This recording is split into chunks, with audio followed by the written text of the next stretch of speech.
Welcome to Beauty at Work. We are in between seasons at the moment, so please enjoy this clip from one of our episodes. When I studied mathematics, I had a boyfriend who also studied mathematics, but he had a second major, I think you would call it, which was sociology. So I became very interested in sociology, in particular in the question, like, what can mathematics tell us about sociology? So I've always had this side interest in, the dynamics of groups and what can go wrong in groups. Also partly, I think, because I'm German and, some things went wrong in Germany. So what happened was, after my PhD, as I said, I worked on the possibility that the Large Hadron Collider could produce those tiny black holes. And the first time I gave a talk at an international conference about this, so not an internal thing, someone asked me, why would those black holes be produced at the Large Hadron Collider? Why not at even higher energies? Like, why should they become accessible right now? And the answer I gave to this was what I'd read in all the papers. It's an idea called naturalness. It's because that's natural, and yes, you could push it to higher energies, but then it would no longer be natural. And this person, I still see him sitting there, nodded and was like, yes, okay. And I felt incredibly dumb because I didn't understand the answer. It was just something that I'd read somewhere. And so after this conference, I tried to make up for this and tried to figure out, like, just exactly how does this argument with the naturalness go. And now it's very interesting if you look in the literature, like, it goes back to an idea that came up in the early 90s or something around the time. People were very clear that this is an ambiguous concept. It relies on some arbitrary assumptions about the probability distribution, but it doesn't really matter. The thing is that it's a human construct, so to speak, and it fulfills certain certain purposes that which is why people invented it at the time, but it was never meant to be a criterion to single out particular theories as good and others as bad. This is something which developed much later, which indeed, interestingly enough, by Gian Giudice, who was, when I wrote the book, he was the head of the theory division at CERN, but I think he isn't anymore. In any case, so he's like a big guy in the theoretical physics community. He wrote a paper, which you can read on the archive, where he says that this idea of naturalness developed by a social trend or something in the community. Social trend is not exactly the phrase that he used, but it was something very similar. I'm not good with pulling quotes out of my memory, too old for this. Sure. And so in my head, this kind of it rang this huge warning bell. It was like, this is like really weird. Like, this is not an argument that you would expect to appear in science. And so when I looked into this notion of naturalness further, it turned out to basically be a beauty ideal. It's like we want our theories to be this way, but there is no further reason for it. There are a lot of scientists, theoretical physicists, who have tried to come up with justifications for this idea, but they all fall apart if you look at them any closer. There have actually been some philosophers who've written about this. And so I ended up in this weird position that, I had based my PhD thesis on something which, in hindsight, I don't think made any sense. So do you mean naturalness? Was naturalness per se part of what you're saying there? Okay. So this is the interesting thing. It didn't actually come up in great detail in my thesis. It's just, it enters in this assumption that it becomes accessible at the energies that the Large Hadron Collider could produce. So it underlies all those predictions for new physics at the Large Hadron Collider. They're all based on this idea of naturalness. Maybe I should ask you to specify then before. Sorry. Just for our listeners who don't know what naturalness means, could you sort of give a brief definition of that. Well, naturalness is the idea that if you write down a theory and you have to introduce some numbers without units, then those numbers should be approximately 1. Not exactly 1, but somewhere close to 1. And then we can discuss exactly how large or small can they be. Is 3 too large? Is 7 too large? Some people, would maybe accept even 10 or 100, but you wouldn't accept something like 10 to the 15. And the standard model happens to contain a number. Actually, there's a second number, but let's stick with one number that's best known, which is the mass of the Higgs boson divided by the Planck mass. That gives you a dimensionless number, which is about 10 to the minus 15. And physicists say that's too small. It's not natural. And so they think it requires an explanation. And this gives you justification to add all kinds of new physics. For example, supersymmetry. Or, for example, extra dimensions which lead to those tiny black holes. And there are lots of other things that you can add. They're all based on this idea that you somehow need to get rid of this small number. Now, there's nothing, technically wrong with this number. It's just a number. You put it into the theory and it works. And that's, in fact, how people use the standard model. They just put in this number, done. So it's not like there's nothing wrong with it. It's just that they don't like it. and I didn't quite like this justification. And so what happened was, after my PhD thesis, I couldn't find a justification for what I had done myself. And no one seemed to understand what my problem was in the first place. People basically told me, I just don't understand, undergrad physics. Look at those lecture notes, this kind of stuff. And so I was like, okay, I don't understand what those people say, but I want nothing to do with it either. So I decided I'd stop working on it, and that's what I did. Actually turned down a pretty big grant, and all my friends said I'm crazy for turning it down. But yeah, so I went to Perimeter, and I worked at Perimeter Institute in Waterloo, Canada, and I worked on how to experimentally test quantum gravity for several years, because I thought that was, it doesn't rely on this idea of naturalness. But this was all before the LHC turned on, and at this point I was pretty convinced that all those arguments for new physics at the Large Hadron Collider were wrong, because they were all based on this idea of naturalness. And so I started writing about it, first on my blog, started writing about this before the LHC turned on, I want to emphasize. Right. Well, you know how it went. Those new particles were never found. After a few years of this, physicists began moving their predictions to higher energies, because that's the way the story has been going for several decades. I just, it was just obvious that at some point they'd say, we need a bigger collider. Right. And this is when I thought I have to write a book so people understand that this argument isn't scientific. We can discuss how well the broad public would actually understand what's a fairly philosophical, technical argument in my book. But still, I felt like I have to do it, because who else would do it? Like, I was basically the only one. And this is why I wrote my book. I just felt I had the responsibility to explain to people why, if they put all this money in the next bigger collider, it almost certainly wouldn't find something. And this almost is very important, because, of course, I can't rule it out. It could always be, they find something after all.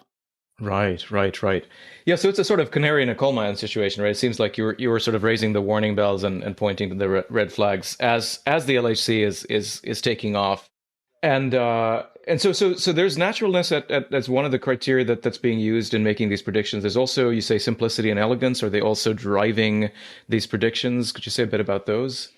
Yeah, maybe one thing I should add is that the people who work on this stuff, they don't think of it as beauty. It's just, for the most part, they just use it as a mathematical requirement. And you have to prod them a little bit, to figure out just why do you use it, basically. Because it's not necessary for mathematical consistency to assume these things, Exactly. right? That's exactly the point. It's not necessary. And yeah, so besides this naturalness, they use simplicity, usually in form of unification. This is very prominently present in the idea of unification of the forces in the Standard Model, where physicists have developed new ideas starting in the 1980s, and they have been falsified to the extent that they could be falsified. There are still some out there, which people are trying to falsify. And whenever one gets falsified, you can come up with a new one. So basically, it's not going anywhere. And then this idea of elegance is kind of, it's a fairly vague idea, but that people have quoted to me many times. It's basically this idea that a theory has to give rise to surprising connections. You have to get something out of simple assumptions. For example, string theory is a theory which is often described as very elegant because it starts from this very simple idea. Everything is made of strings, tiny interacting strings, and they wiggle around and so on. But then you get out surprisingly many things, like, for example, the graviton, right? And you can also get fermions and bosons and gauge groups and stuff like this. So it's really amazing. Yeah, yeah. But just because one set of theoretical assumptions can generate these outcomes, that doesn't mean there aren't other ones out there that may not look so beautiful, right? I mean, is that part of your argument there, that this doesn't have to be the only criteria by which we make predictions about theories, or that should drive theory choice? Yes, it's a little bit more complicated. A lot of people think that I'm a string theory critic, which is actually not the case. As I said, I've always been very sympathetic to the idea of string theory because it solves the real problem, which is the problem of how to unify the Standard Model with gravity. So for which you need the theory of quantum gravity. At least this is the idea. Technically, it's never been shown that it actually solves the problem. So this is where the problem starts. I think string theorists have basically given up even trying. They generally believe that it does, but I think formally it's never been proved. So that's already weird. But at least in principle, I think string theory has a good motivation in the sense of solving an actual problem. So I don't have a huge problem with string theory, but where problems start is stuff like supersymmetry, which, string theory kind of needs supersymmetry, but let's leave this aside for a moment. Supersymmetry is believed to be necessary to solve this naturalness problem, but I'd say it's not necessary to solve the problem to begin with. So what do you need supersymmetry for? Supersymmetry is not just one model. It's a huge number of different types of models. It's really complicated, which is why there have been so many papers written about it, because there's so much stuff that you can explore in this great mathematical space. But as you correctly say, just because you can write it down and it looks pretty doesn't mean it actually describes reality. And there are lots of theories that you can write down that look good on paper, but they just don't describe the universe that we live in. Yeah, yeah. So is this massive sort of generation of papers around beautiful mathematics some kind of mathematical masturbation, or like what do you see as driving this kind of pursuit, right? I mean, I think one of the things you point out is just the abundance of papers that are being written, and even the abundance of journals. And I read some recent statistic that 70% of the publications these days in scientific journals are not read by anybody. And I wonder how this sort of the social context of science is driving some of what you're seeing here. I think it's a generational thing. So I think that the people who originally started working on this, as I said, after the Standard Model was completed, they had, pretty good motivations, and it made sense, that the next thing that you'd look at would be grand unification or string theory, so you could include the graviton. But then over the course of time, this didn't work out, and people just started making those models more and more complicated. And it's around this time that things started going wrong. Then there were experiments coming in, and they falsified some of those theories, but they didn't get the message. They just continued doing the same thing over and over again. And then at some point, I think people learned that you can get away with it. You can do it. You can publish those papers, even though there's no evidence for it. And even if they are falsified, you just move on to the next thing, and that pays the rent. So it becomes this big bubble of nothing. And I think that they're not really aware of that this is what's going on, because if you've grown up in this community and I mean, they're all serious scientists, it's not like they're frauds or something. They all believe it. And it's really hard to go and say, well, actually, this doesn't make any sense. Why are you doing this? If you have like several thousand people telling you that, but of course, that's the thing to do. And this isn't something which is specific to particle physics. I find it interesting that a very similar thing has happened in psychology and parts of sociology, where they had this issue with the sloppy measures of statistical significance, which is something that mathematicians and statisticians have been writing and warning about for decades. So it wasn't that it was difficult to realize, but they did it because everyone did it. It's what they, that's what they were taught to do, and they thought it was okay. So, and as I said, it becomes really difficult. If you are in this community, this is how you make your income. And it's okay because you can get it published, then you continue doing it. So so that's the interesting question, is then how do you stop something like this? And the psychologists managed to do it, right? Right. Yeah. I mean, and they are still struggling with the replicability crisis and with p-hacking and so on. We still don't have enough respect for null findings. And so we were constantly chasing after whatever you can, demonstrate as being statistically significant, which is easy to manipulate. So, but I mean, these are really powerful biases that you point out, right? I mean, groupthink and social desirability and the sunk cost fallacy and then this big blind spot that scientists of all people, would see themselves as being immune to these biases. So what was the reaction to your book? I mean, how did scientists respond to it? Were there people willing to say, "Gosh, I realized that this bias was driving me," or did they sort of reject your argument, or what's it been like? There was basically no reaction from people in the community, at least not that Wow. I've heard. It's not that anyone came to me and said, "Oh, your book really made me think." It just didn't happen.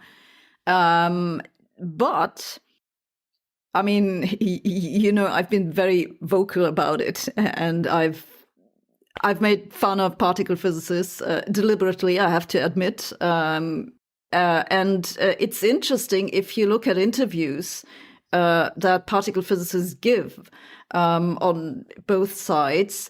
They don't talk about beauty anymore. This used to be really, really common, in public outreach, in popular science books, on all those pages. They would go on about how beautiful it is, and unification, string theory, and so on and so forth. They don't do this anymore. So I think I reached some people. At least they seem to have realized that this isn't something that scientists should openly admit. Whether they actually stop doing it, that's another question entirely. Beauty at Work is brought to you by Templeton Religion Trust. If you enjoyed this clip, go check out the full episode. And please take a moment to subscribe and leave us a review. It really helps get the word out about the show. Thanks, and see you next time.